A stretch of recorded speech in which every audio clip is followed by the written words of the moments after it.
이 잠언의 특징이 있죠. 이 잠언의 잠언이 이렇게 나눠지는 게 잠언 9장과 10장 사이가 나눠져요. 그러니까 잠언 9장까지는 우리의 경배의 대상, 우리의 지혜의 대상, 이 경외의 대상이 누군가 여호와 하나님이다. 이걸 가리키면 10장부터는 이제 실질적인 그런 삶에 대해서 조금 다뤄지는 거죠. 그래서 이제 신학자들이 10장부터는 일반 지혜다 이렇게 얘기를 해요.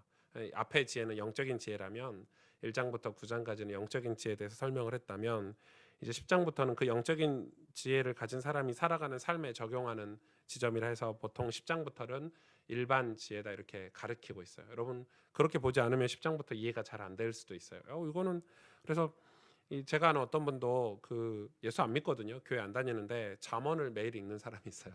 매일 읽는 사람이 있어요. 그러니까 그만큼 잠언은 일반인에게도 이렇게 좀 이렇게 통용되는 그런 이 성경이기도 하잖아요. 그래서 잠언을 그냥 매일 읽는 사람들도 있더라고요. 아마 여러분 10장부터는 거의 다 그런 내용일 거예요. 그런 내용이고 그럼에도 불구하고 우리가 이 잠언이 사실은 이렇게 수집을 하잖아요. 이 잠언은 여러 사람의 글이 다른 성경처럼 뭐 이렇게 한 사람이 한 성경을 쓴 게 아니라 이 잠언 시편은 여러 사람이 쓴 걸 수집을 했단 말이에요.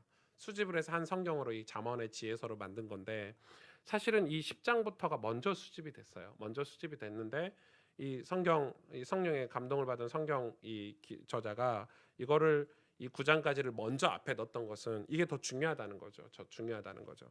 그래서 이 하나님에 대한 어떤 경외, 이 어떤 영적인 지혜, 생명에 대해서 알지 못하고 이 10장부터는 이해가 안 되는 성경이기 때문에 1장부터 9장까지 경외라는 것을 아는 사람이 이런 삶을 살게 된다는 내용의 어떤 삶의 어떤 적용점을 10장부터 기록돼 있어요. 그래서 이 금요 예배 때 이걸 좀 나누기가 좀 어렵긴 해요. 왜냐하면 사실 금요일 밤은 같이 좀 뜨겁게 기도하고 이렇게 하나님을 좀 만나고 이런 시간인데 이게 잠언 10장부터 이 내용이 이 금요일 밤과 어떻게 맞을까 이렇게 생각을 해봤는데 근데 되게 또 영적인 부분이 없지 않아 있기 때문에 충분히 그런 응답들을 우리가 함께 좀 찾을 수 있지 않을까 이렇게 생각을 하는 거예요. 여러분 지혜는 진짜 우리가 9장까지 배운 지혜는 뭐죠? 하나님을 아는 것. 하나님이 어떤 분인 줄 아는 게 진짜 지혜죠. 근데 이제 여러분 진짜 알다시피 인간이 하나님을 알 수 있을까요? 알 수 없죠. 하나님을 진짜 만나고 알았던 삶은 변화되게 돼 있어요.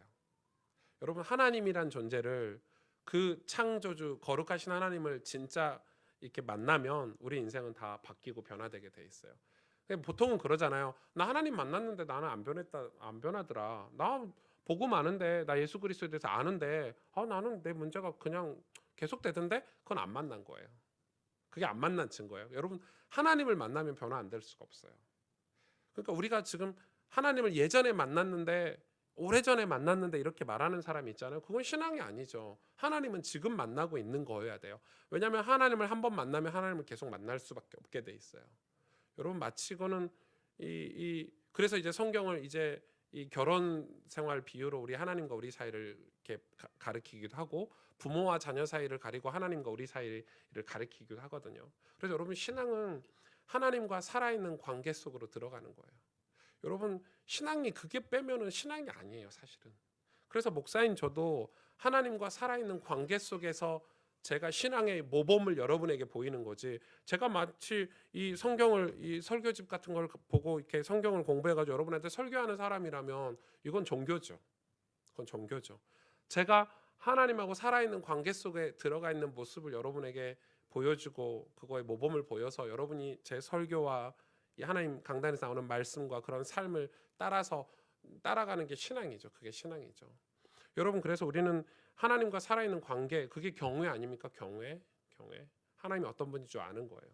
그래서 어떻게 되죠? 말도 함부로 하지 않게 되고 내 입에서 불신앙도 함부로 하지 않게 되고 내가 이 거룩하지 않았던 삶에서 거룩하신 하나님을 쫓아서 하나님의 예수 그리스도를 닮으려고 살아가는 삶을 신앙이라 그러는 거, 신앙이라 그러는 거. 그래 신앙 생활이라 그러는 거죠.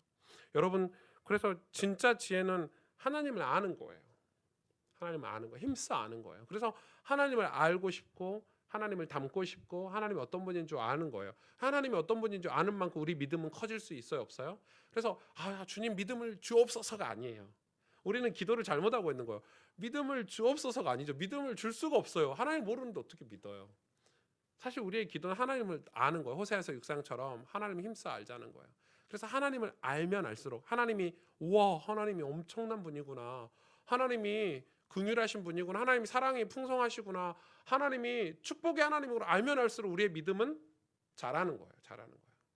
여러분 남녀간의 부부 사이에 서로에 대해서 알면 알수록 신뢰가 형성이 되죠. 그죠? 더 깊어지고 사랑이 깊어지고 애틋한 마음이 깊어지고 막 싸우다가도 이해하고 배경에 대해서 알게 되고 저 사람이 저렇게 말하고 저 사람이 저렇게 행동하는 것에 대해서 저런 아픔이 있었고 저런 힘든 일이 있었다 싶으면 이해가 되고 이해가 되니까 그걸 더 품어주고 넓게 사랑하듯이 우리가 하나님을 알면 알수록 하나님에 대한 믿음은 우리가 믿음을 키워야지가 아니라 믿음이 커지는 거예요. 여러분 그래서 성경을 읽는 거예요. 여러분 그래서 하나님이 우리에게 당신을 계시하신 성경을 주신 거예요. 여러분 이해가 되시죠? 그래서 여러분 성경을 제가 읽으라고 하는 건 단순히 종교적인 행위로 성경을 한번 읽어봅시다. 여러분 도올 김용옥 선생님 같은 분은 우리보다 성경을 더 많이 읽어요.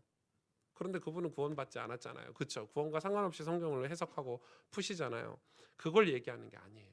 우리가 복음을 알았기 때문에 복음적인 그리스도인이 되기 위해서 종교적인 그리스도인에서 벗어나서 그래서 우리 성경을 읽자는 거예요. 여러분 교회는 복음적인 그리스도인이 절반이라면 절반은 종교적인 그리스도인이 있어요. 여러분 교회는 늘 부족한 사람들이 있어요.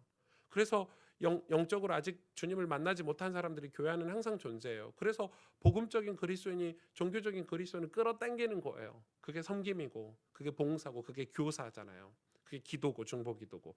그래서 그분들에게 모범이 되고 모범적인 삶을 살아서 끌어당기는 거예요. 그래서 그분들이 복음적인 그리스도인이 되면 또다시 그런 종교적인 그리스도인을 향해서 그런 삶을 사는 교회는 그런 공동체예요, 여러분. 교회는 그 두 존재가 늘 있는 거예요. 그렇기 때문에 이 성경은 이 잠언이라든지 야고보서라든지 혹은 전도서라든지 이런 걸 통해서 우리의 삶도 가르쳐요. 여러분 지금부터 이 10장부터는 우리의 삶을 터치하는 말씀들이에요.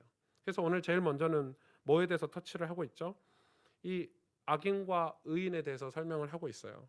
근데 이 악인과 의인을 설명하면서 이 큰 주제를 제가 먼저 좀 다루려고 해요. 제일 먼저 이야기하는 게 오늘 4절에 보니까 손을 게으르게 놀리는 자는 가난하게 되고 손이 부지런한 자는 부하게 되느니라. 뭐에 대해서 얘기하냐면 이 악인과 의인을 이야기하면서 경제 개념을 가리켜요. 이 노동과 절약을 이야기하고 있죠. 그러니까 지금 이 의인에 대해서 이야기하면서 의인은 이 노동과 전략하는 삶, 그러니까 게으르지 않고 부유함을 저축하고 이 일을 열심히 해서 부유하게 되는 것을 의인이라고 설명을 하고 있고, 한편으로서 악인은 전략하지 않고 노동하지 않고 게으르게 사는 삶을 악인이라고 성경은 표현을 하고 있어요. 이게 어떤 내용이죠? 일하고 아끼면 대체로 어느 정도 부유해질 수 있다. 그렇죠? 우리 그건 상식이잖아요. 일을 열심히 하고 아껴서 쓰면은 어느 정도 부유해질 수 있다. 부유해질 수 있다. 혹은 반대로 이야기하는 거예요. 17절 보실래요? 17절. 17절에 이 17절이 아니죠. 17절이 아니죠. 이 5절에 보세요. 여름에 거두는 자는 지혜로운 아들이나 추수 때 자는 자. 추수할 때 잠자는 사람이 있는 거예요. 이 부끄러움을 끼치는 아들이니라. 이렇게 설명을 하고 있어요. 설명을 하고 있죠. 그런 내용들이 쭉 성경에 지금 기록돼 있어요. 기록돼 있어요. 그러면서 이야기하고 있어요. 15절 보세요. 부자의 재물은 그의 견고한 성이요 가난한 자의 궁핍은 그의 멸망이니라. 이렇게 가난에 대해서 굉장히 이 잠언서 기자들은 이 경계를 하고 있죠. 경계를 하고 있죠. 이걸 잘못 해석하면 예수 믿으면 다 부자가 돼야 되냐 이렇게 해석할 수 있는데 그런 내용은 아니에요. 이 절제가 부족하거나 만족을 이렇게 지연시킬 수 없으면 이 가난하게 된다는 내용이에요. 지금 가난과 부자에 대해서 설명을 하고 있죠. 또 하나 보면 20절에서 21절에 보면 20절 한번 보실래요? 의인의 혀는 수능과 같거니와 악인의 마음은 가치가 적으니라. 의인의 입술은 여러 사람을 교육하나 미련한 자의 지식이 없어 죽느니라. 이러면서 뭘 얘기하냐면 의인과 악인에 대해서 뭘 설명하고 있죠? 지금 이 의인과 악인이 가지고 있는 어떤 마음의 상태, 영적인 상태를 지금 설명하고 있는 거예요. 그러니까 이 의인과 악인이 왜 가난하게 되고 부자가 되고를 이 성경에서 설명하는지 우리가 좀 찾아봐야 되는 거예요. 찾아봐야 되는 거예요. 여러분 제가 지금 이야기를 성경에서 하는 얘기가 있어요. 제가 조금 시간이 걸려도 이 부분을 좀 오늘 설명하고 지나가려고 하는데 좀 보세요.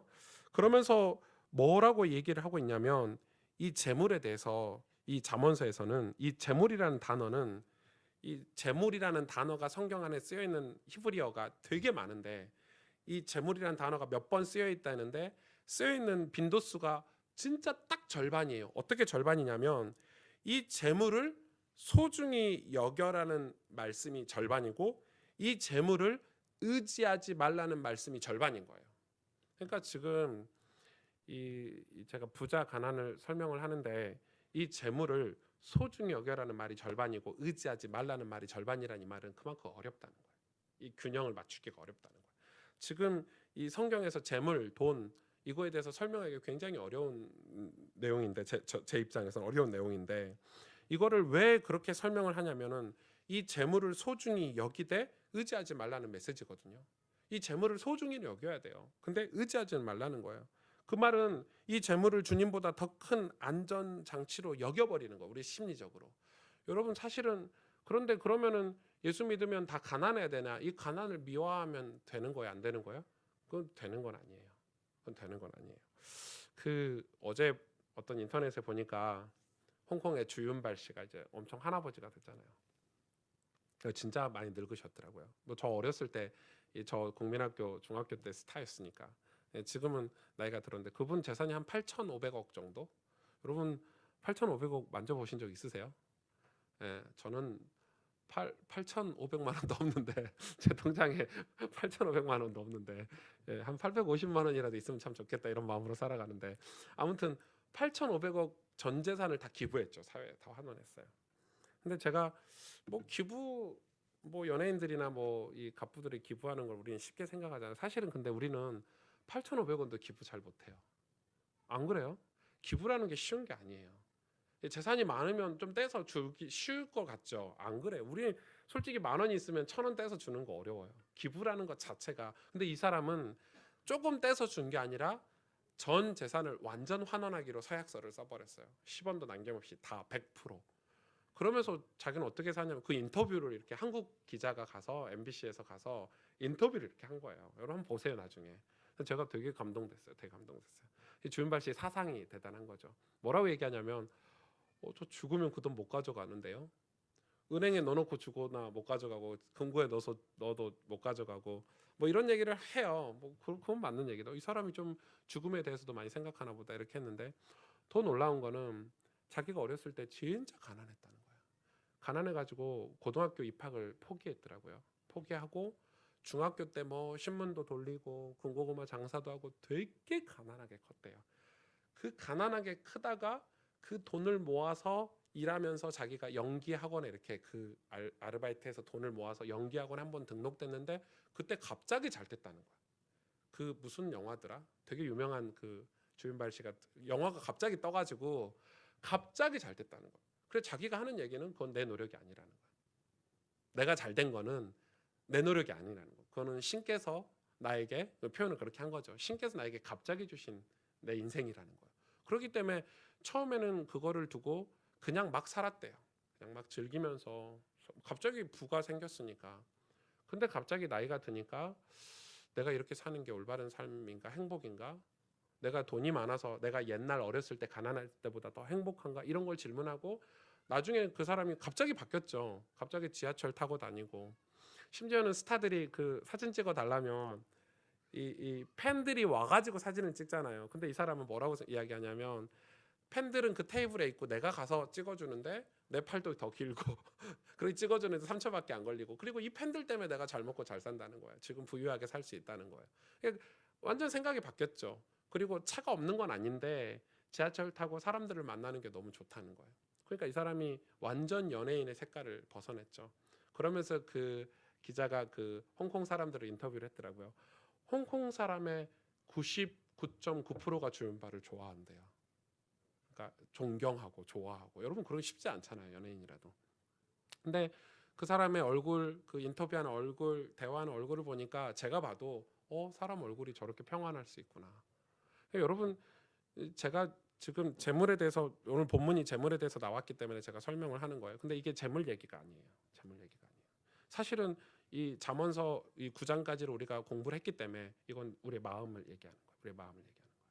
여러분 이게 저는 주윤발 씨가 뭔가 계기가 있었다고 생각을 하지만은 우리가 복음 가진 우리가 하나님의 백성인 우리가 우리 마음이 컨트롤이 안 되잖아요. 사실 우리 지금 마음이 컨트롤이 안 돼요. 왜 안 되죠? 뭐 우리 마음에는 뭐가 있죠? 갈망이라는 게 있어요. 그래서 이 갈망에 덫에 딱 걸려버리는 거예요.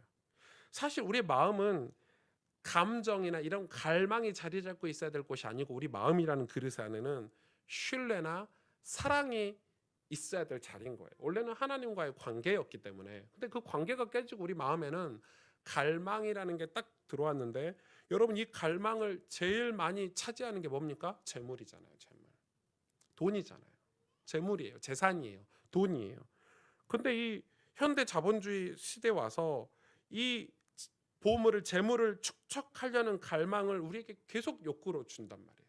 저도 마찬가지예요. 목사인 저도 돈이 호주머니에 있거나 통장에 돈이 넉넉하게 있으면 되게 좋아요. 기분이 안정감 있고 그거에 대한 인간의 기본적인 욕구를 오늘 잠언에는 설명을 하는 거예요. 설명을 하는 거예요. 그래서 여러분 이 재물이 있을 때 우리 삶도 반듯하게 살 수 있는 것도 있어요. 여러분 너무 가난하잖아요.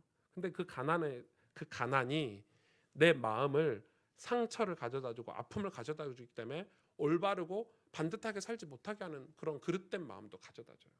제가 그 제가 하는 얘기가 여러분에게 좀 얼마나 공감대가 형성될지 모르겠지만 저는 그 교회에서 목사잖아요. 목사기도 하고 밖에서는 이 많은 목회자들과 협업해서 청소년 사역이나 많은 사역들을 하고 있어요. 근데 제가 일을 하면서 느낀 거는 항상 있는 유혹은 돈에 대한 유혹이에요. 물질에 대한 유혹이에요. 근데 대부분 사람들이 화를 내거나 분노하거나 서로 싸우는 거는 겉으로는 신앙이고 뭐 겉으로는 무슨 어떤 사역의 어떤 그 정체성이고 사역적인 면으로 싸우는 것 같은데 그 이면에 다 찾아가 보면 내게 이익이 되냐 안 되냐. 정말 그래요, 여러분. 제가 그것 때문에 속상하고 속쓰린 적이 한두 번이 아니에요. 그렇기 때문에 저는 결단을 몇 번이나 해요. 나는 돈에서 자유하겠다. 나는 경제에서 완전 자유하겠다. 그래서 제가 밖에서 일할 때 제 원칙은 돈에 대한 부분은 반드시 투명하고 깨끗하게 하는 편이에요. 그리고 그거에 대해서 분배를 정확하게 하고 돈의 수익에 대해서 정확하게 정리해서 다시 환원하는 게 저는 제가 밖에서 일하는 스타일이에요. 근데 교회도 마찬가지 아닙니까? 교회가 예산이 늘면 좋은 교육자를 더 써야 되고 교회가 예산이 늘면 성도들에게 복지가 더 가야 되고 교회가 예산이 늘면 가난하고 우리 이웃에게 더 분배가 되는 게 정확하게 맞는 거예요. 목사가 혼자 독식하는 건 옳지 않아요. 저는 제 사례에 대한 정확한 기준이 있어요. 절대 그 기준을 넘지 않으려고 해요. 그건 맞잖아요. 제가 그러면 성도가 제 입장에서 봤을 때 500명일 때 받는 사례와 5만 명일 때 받는 사례가 사람들은 달라야 된다고 생각하는데 저는 그 기준이 충족되면 더 이상은 제가 사례를 더 이상 받지 않아야 된다고 생각하는 사람이에요. 이게 회사입니까? 기업입니까? 아니죠. 그렇기 때문에 그거는 왜 그러냐면 제가 하나님을 놓치지 않는 기준이 있어야 된다고 저는 생각해요. 제가 신앙생활을 하면서 하나님에 대한 갈망, 하나님에 대한 욕구, 내 마음이 하나님을 향해야 되는 그 간절함이 사라지지 않는 기준을 가지고 우리는 살아야 된다는 거예요. 그러기 위해서는 가난해서 안 된다는 거예요. 그러기 위해서는 이 재물을 모아서 어느 정도 부유하고 살아야 되고 게으르지 않게 살아야 되지만 이 재물의 마음을 뺏기지 않고 재물을 의지하지 않을 정도의 어떤 삶을 살아야 된다는 거예요. 오늘 지금 잠언서가 하는 얘기예요. 그래서 그 갈망의 덫에 빠져들지 않아야 되는 거예요. 근데 여러분 이걸 뭘로 기준 삼을 수 있어요? 내가 지금 내 마음이 하나님에 대한 그 갈망을 가지고 있는 거 없는 거예요. 근데 여러분이 만약에 지금 살면서 교회를 다니고 기도를 하고 뭐 헌금을 하면서 예배를 드리고 사역을 하면서 내가 이걸 하면 하나님이 나에게 복을 주셔서 좀 부자가 될 수 있을까? 가난에서 벗어날 수 있을까? 다 틀린 신앙이죠, 사실은. 이해가 되시죠? 어려운 내용이에요. 우리는 근데 헌금하면서도 그러잖아요. 하나님 옆에 헌금하면서도 아유 이거 드리면 뭐 좀 잘 돼야 될 텐데 잘 풀려야 될 텐데 어서 많이 보지 않으셨어요? 어디 무당이나 어디 절에 가면 그런 거 하잖아요. 절에 가면 뭐 절에 가면은 요즘 대형 절들은요 이 시스템을 정말 잘 해놨어요. 돈 내는 시스템을 절 입구부터 계속 뭔가 헌 뭐 할 수 있는 이걸 만들어 놓더니만 교회도 그런 식인 게 얼마나 많아요. 그걸 악용하는 거죠. 악용하는 거 그런 심리를 악용하는 거예요. 근데 여러분 본질적으로 헌금은 감사해서 하는 거예요. 하나님이 나에게 주신 특권과 축복에 대한 책임으로 하는 거예요. 그거지. 성경적으로 우리가 하는 거지. 사실은 본질적으로 우리가 재물에 대해서 우리가 이 얘기를 할 때, 그래서 성경은 뭘 지금 독려를 하냐면 노동과 전략을 독려를 하는 거예요. 왜요? 가난하면 하나님도 온전히 섬기지 못해요. 여러분, 이거 굉장히 어려운 말이에요. 그러면서 또 뭔 얘기를 하냐면 이 재물을 소중히 여기되 의지하지 말라는 거예요. 그게 우리 마음에 하나님 자리를 대신하면 안 된다는 거예요. 지금 그 이야기를 오늘 잠언서 제가 한 절 한 절 다 살펴보면 좋은데 시간이 없으니까 요약해서 여러분에게 전달을 해드리는 거예요. 그러면 하나님 어떻게 하죠? 많이 번 자에게 많이 달라고 하세요. 왜요? 왜 그렇죠? 우리는 청직이니까. 우리는 하나님의 것을 대신 지키고 있는 사람들이에요. 아니에요. 우린 청직이에요. 그렇기 때문에 하나님은 우리가 적게 내든 많이 내든 우리의 수준에 따라서 하나님 앞에 중심으로 드린 거에 대해서 기쁘게 받으세요. 왜? 우리가 청지게 지키고 있는 거예요. 하나님 것을 가지고 있는 거예요. 결국 다 하나님 거 아닙니까? 우리 모두가 다 하나님 거 아닙니까? 이 땅의 모든 재물과 땅과 모든 것이 하나님이 주인이시지 않습니까? 그러면 우리는 어떤 신앙을 해야 돼요? 우리는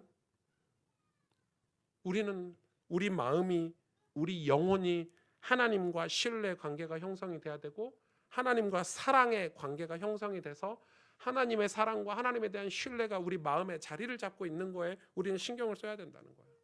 그걸 뭐라고 얘기해요? 오늘 성경이 지혜다, 명철이다 가리키고 있는 거예요. 욕구는 외부의 영향을 받아요. 욕구는. 여러분 우리가 욕망이 다 있잖아요. 성공하려는 욕망이 있고 여러분 하다못해 목사도요. 성공하려는 욕망이 있어요. 여러분하고 모양만 다를 뿐이지. 아유 목사도 이름 좀 알렸으면 좋겠고 교회가 빨리빨리 부흥해가지고 좋은 차 좀 탔으면 좋겠고 뭐 이런 식이에요. 외부의 영향을 받는다니까. 왜? 주변 사람들이 다 그렇게 하니까 나도 그렇게 해야 될 것 같은 거예요. 여러분 그게 우리 사람 살아가는. 근데 여러분 그게 죄인지 이게 하나님이 기뻐하시는 건지 하나님이 싫어하시는 건지 구분도 안 하고 우리는 살잖아요. 막. 시대가 그러니까. 아유 다 한 잔씩 하니까 오목사도 한 잔 해. 이게 지금 문화인데요. 근데 만약에 그 시대에 내가 기준을 맞추고 살면 저는 하나님과 상관없이 또 외부의 욕구, 제 욕구를 채우는 그저 그런 목사가 될 뿐이잖아요. 저의 기준은 내가 지금 하나님과 살아있는 관계인가. 내 신앙의 기준은 내 마음에 하나님의 사랑이 지금 자리 잡고 있는가. 하나님과 살아있는 관계, 그 신뢰가 내 마음속에 자리 잡고 있는가. 그게 기준이어야 되는 거 아닙니까? 여러분 그게 신앙이지 않습니까?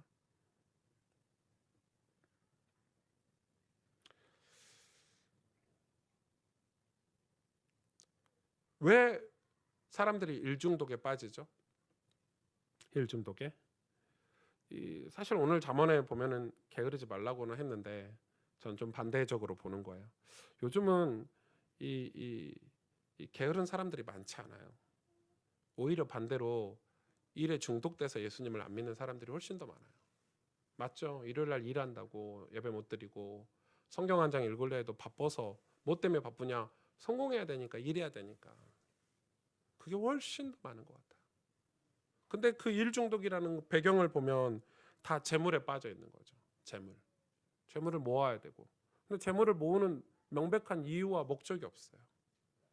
명백한 목적이 없어요. 요즘 초등학생들의 꿈, 옛날에는 꿈이 1번이 뭐 대학 교수다, 뭐 공무원이다, 선생님이다, 뭐 이런 게 꿈이 1번. 옛날에 저희 때는 뭐 대통령이 꿈이다, 뭐 이랬는데 연예인이 꿈이다 이랬는데 연예인도 이제는 집어쳐죠. 요즘 이 초등학생 꿈 1위가 실제 초등학생들 조사 1위가 뭔지 아시죠? 유튜버입니다. 유튜버가 1위입니다. 유튜버로 제일 돈 많이 버는 한국 사람이 얼마 번 줄 아십니까?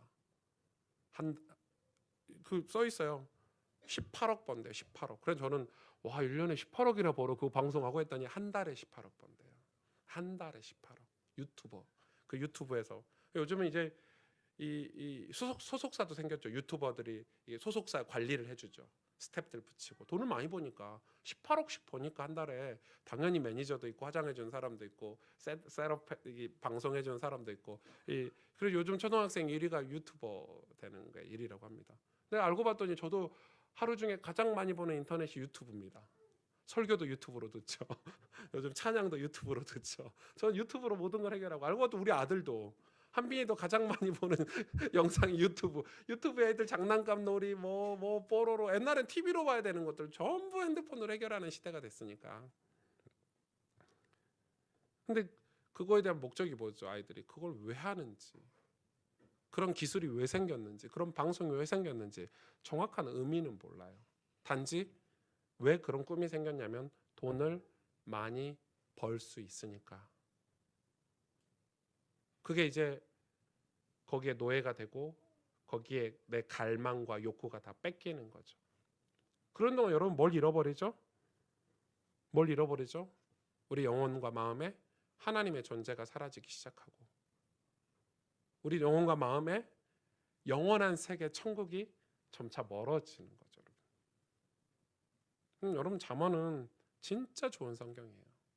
저는 여러분에게 잠언을 매일 읽기를 원해요. 여러분 매일 읽으셔야 돼요. 잠언은. 읽을 때마다 깨닫게 돼요.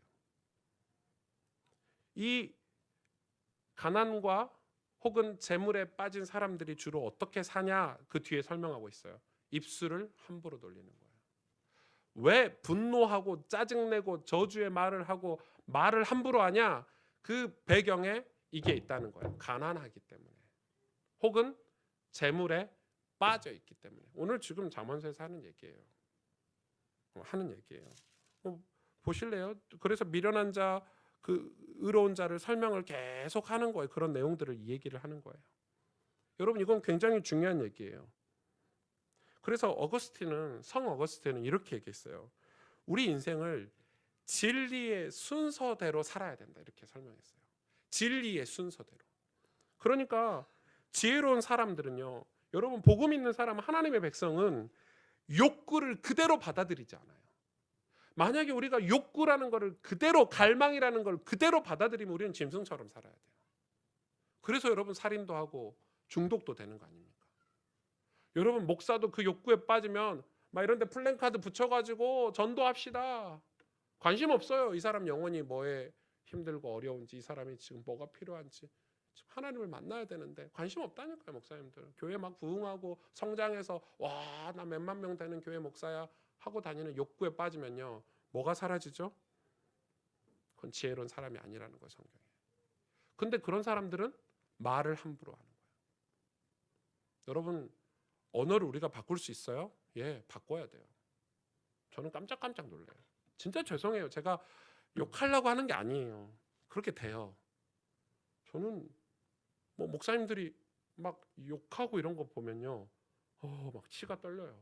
아, 저분 속에 진짜 성령이 계시나? 성령이 우리 마음속에 있다면 저럴 수 있나? 그리고 그게 이제 실수로 너무 화가 나니까 그렇게 할 수 있잖아요. 근데 늘 하는 분들이 계시잖아요. 늘 하는 분들. 늘 사람 비난하고 비판하고 까고 뒷말하고. 사실 그런 말을 하고 집에 돌아와서 이 기도하면 성령이 계신 사람은 회개가 되고 미안하고 돌이키고 맞다 내가 부족한데 이렇게 정상이잖아요. 그런데 그 욕구의 재물을 빼앗기면 재물의 마음의 욕구를 빼앗기면 그렇게 된다는 거예요. 혹은 또 반대적으로 가난해도 그렇게 산다는 거예요.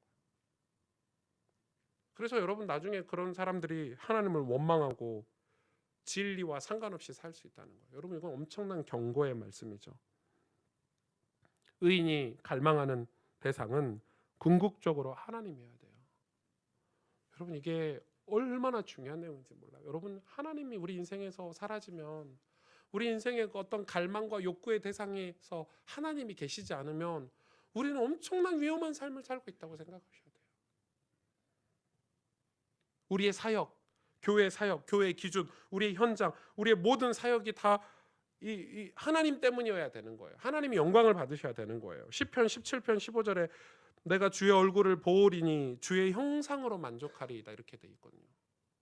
우리는 하나님의 얼굴을 보고 하나님의 형상으로 만족해야 돼요. 시편 90편 14절에 모세도 그렇게 얘기했잖아요. 내가 아침에 주의 인자하심으로 만족하리니. 모세가 그 전에 뭐라고 얘기했죠? 우리 인생은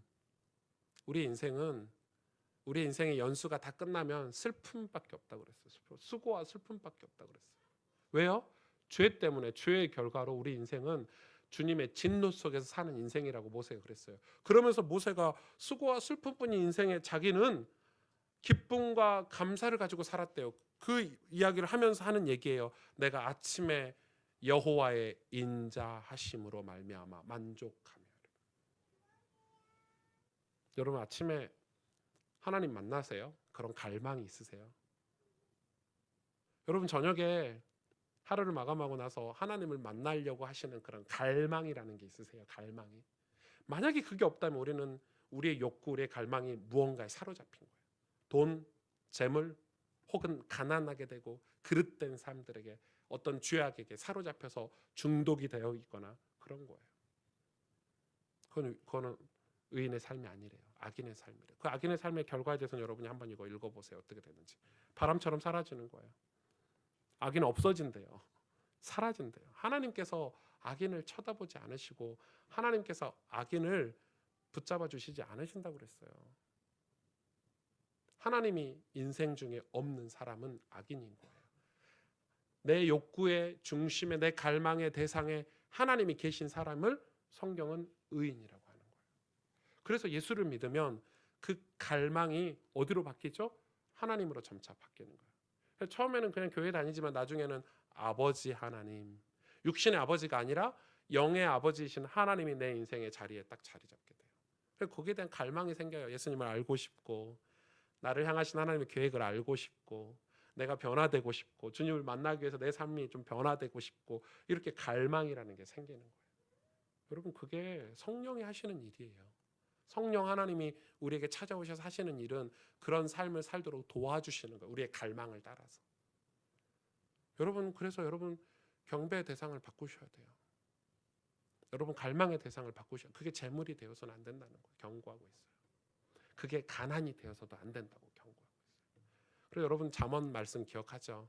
이 잠언 이 아굴이 그렇게 기도했잖아요. 하나님 내가 부하게도 하지 마시고 날 가난하게도 하지 마시라고. 혹 내가 부해서 하나님을 잊어버릴까? 혹 내가 가난해서 하나님을 원망할까? 그래서 하나님 나를 부하게도 마시고 가난하게도 마시고 이렇게 기도했어 아굴이. 딱 그거잖아요. 오늘 본문이 딱 그거예요. 오늘 말씀을 조금 정리하겠습니다. 우리는 마음이라는 게 있어요. 마음은 그릇이에요. 그릇. 많은 신학자들이 이 마음을 그릇이라고 표현을 해요. 근데 우리 마음을 우리가 쉽사리 빼앗기잖아요. 그리고 우리 마음을 빼앗긴다는 표현이 그렇지만 욕구를 그대로 받아들여서 살아버려요. 그러니까 세상에서 이 사단은 문화라는 걸 가지고 세상의 모든 정치, 경제 이런 걸 가지고 우리를 빼앗기죠. 여러분 인간은 그런 존재예요. 저도 드라마 보면 재밌어요. 영화 같은 거 보면 재밌어요. 빠져요. 빼앗겨요. 저도 어렸을 때 이 슈퍼맨 보고 보자기 목에 걸고 지붕에서 뛰어내리다가 발목 삐고 이랬어요. 이 영화 마음을 빼앗긴 거예요. 내 욕구대로 사는 거죠. 그래서 온갖 매체. 그런데 여러분 그 영화가 그 드라마가 우리 인생을 변화시킵니까? 본질적으로 볼 때 즐겁고 내게 쾌락이 되고 즐겁지만 사실 그게 내게 주는 삶의 이유와 원인은 찾지를 못해요. 여러분 드라마 뭐 롯데캐슬인지 뭔 스카이캐슬인지 그 요즘 저는 안 봤어요 그 드라마를.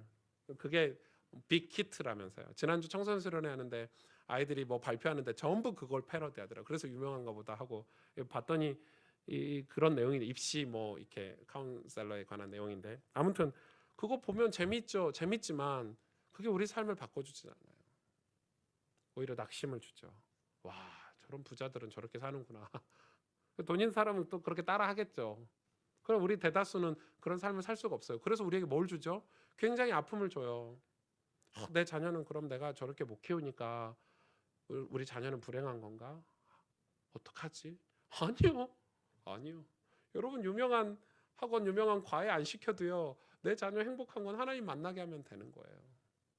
거기에서 여러분 두려움을 갖지 말라니까요. 그건 정말 그릇된 가치관이에요. 아닙니까? 여러분 아닙니까?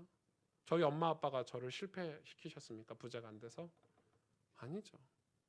절대 그렇지 않아요. 저는 저희 어머님에게 인격을 배웠고 삶을 사랑하는 법을 배웠어요. 가난하셨지만 저희 아버지에게 뭐 그닥 많이 배운 건 없지만 그래도 우리 부모에게 배우고 교훈 얻은 게 있어요. 여러분 그게 인생이에요. 그래서 우리는 성경 앞에서 하나님 앞에서 가치관을 가지고 사는 삶의 훈련을 해야 된다는 거예요. 그럴 때 우리가 거기서 만족을 얻고 진짜 기쁨과 감사를 가지고 살 수 있어요. 안 그러면요 늘 복음은 가지고 있는데 예수는 믿는데 불신자가 우리 인생의 기준이어가지고 늘 그 속에서 스트레스를 받고 살아야 되는 거예요. 여러분 교회 다니는 많은 사람들이 그래요. 그래서 진짜 신앙의 길을 접어들어 보지도 못하고 정말 예수 믿는 이 축복과 감사를 맛보지 못하고 사는 거예요. 그냥 사는 거예요. 마치 무당집 가듯이 주일날 교회 가고 교회 안 가면 벌 받을까 봐 예배 안 드리면 혹 예배 잘 드리면 하나님 축복하실까 봐 이런 심리로 사는 거예요. 한 번도 하나님과 살아있는 인격적인 관계를 경험해 보지 못하고 죽는 크리스찬들이 얼마나 많은 줄 아세요, 여러분? 얼마나 많은 줄 아세요? 저는 지금 그걸 얘기하는 거예요. 우리가 하나님하고 살아있는 관계를 회복해야 되는 거예요. 여러분 교회는 그걸 가르쳐주는 곳이어야 돼요. 그게 전부예요. 그런데 그게 오늘은 재물을 강력하게 얘기했지만 이제 다음 잠언서에 나와요. 그게 직분이나 우리의 사역이나 어떤 모든 인생의 모든 것도 그걸 대신할 수는 없는 거예요. 하나님과 살아있는 인격적인 관계. 그게 우리 마음에 있어야 돼요. 그게 여호와를 경외하는 거예요. 경외하는 거예요. 여러분 하나님을 만나시길 원해요. 목사가 여러분 인생에 있으면 안 돼요. 여러분 인생에 그 어떤 것도 그 갈망의 대상에 있어서는 안 돼요. 오직 하나님이어야 돼요. 오직 하나님이어야 돼요. 근데 그걸 안 사람이 그 어려운 세상 삶 속에서 힘들고 지친 삶 속에서 거기서 위로를 다 받는 거예요. 여러분 믿음의 선조들이 히브리서 11장 읽어보세요. 믿음의 사람들이 다 거기서 위로를 얻었어요. 거기서 다 만족을 얻고 살았어요. 여러분 우리는 세상 못 바꿔요. 세상은 더 날로 악해질 거예요. 날로 더 강력한 죄악들이 생겨날 거예요. 날로 강력한 유혹거리들이 쾌락거리들이 생겨나는 게 세상이에요. 성경이 예언했잖아요. 왜? 그게 죄의 결과니까. 그게 죄의 결과예요. 그래서 하나님이 심판하시는 거예요. 세상 끝에. 근데 우리가 거기서 건진받았잖아요. 거기서 건진받고 빛으로 거룩으로 하나님 우리를 이끌고 계시다니까요. 우리를 성장시키길 원하세요. 신앙의 성장을. 그래서 우리에게 뭘 주시냐? 이 갈망의 대상, 이 욕구의 대상으로 하나님을 놓도록 하는 거예요. 그게 성령이 하시는 일이에요. 그리고 하나님을 알아야 되기 때문에 우리가 성경을 펼치는 거예요. 하나님을 알아야 되기 때문에 우리가 성령의 도우심을 받기 위해서 엎드려 기도하는 거예요. 그래서 믿음이라는 걸 가진 사람들은 삶에 시험이 오거나 아픔이 오거나 사람들 인간관계 문제가 오면 무릎 꿇고 기도하게 돼 있다니까요. 그게 성령이 계신 사람, 의인인 사람은 그런 행동을 하게 돼 있는 거예요. 그게 하나님께 선택받은 사람의 증거예요. 여러분 진짜 평상시에 예수님 잘 안 믿는 것 같은 사람이 위기가 왔을 때 문제가 왔을 때 교회 앞에 바닥에 와서 엎드린 사람 있잖아요. 근데 평상시 잘 믿는 사람이 위기가 왔을 때 하나님 지금까지 내가 한 게 얼마나 많은데 나를 왜 안 도와주시냐고 떠난 사람들도 많잖아요. 그거는 그 사람이 평상시에 잘 믿은 게 아닌 거예요. 그 사람이 평상시에 하나님을 추종했던 게 아니에요. 재물을 추종했거나 무언가가 보이지 않게 다른 걸 추종했다는 증거겠죠. 여러분 우리는 하나님을 갈망해야 돼요. 그것 때문에 우리가 우리의 삶의 균형을 맞추고 사는 거예요. 그리고 여러분 가난해서도 안 돼요. 가난 때문에 하나님을 믿지 못한다면 그래서 여러분 부지런하시길 바랍니다. 그리고 여러분 이 재물을 소중히 여기되 재물을 의지하지 않아야 돼요. 그렇죠? 왜냐하면 그 재물을 의지할 때 하나님을 의지하지 않게 되기 때문에. 신앙은 굉장히 이 복잡하고 다양한 게 우리 마음에 구성되어 있기 때문에 그래서 우리 마음에 하나님이 원하시는 것은 우리가 갈망과 욕구의 대상에 하나님이 있기를 원하세요. 원래 그 자리에 계셨었어요. 원래 그 자리에 계셨어요. 하나님 그렇게 우리를 하나님의 형상으로 창조하셨잖아요. 그걸 회복하자는 거예요. 잠언의 얘기는 그걸 얘기하는 거예요. 여러분 하나님의 형상을 회복하셔야 돼요. 하나님의 형상을 같이 기도하겠습니다.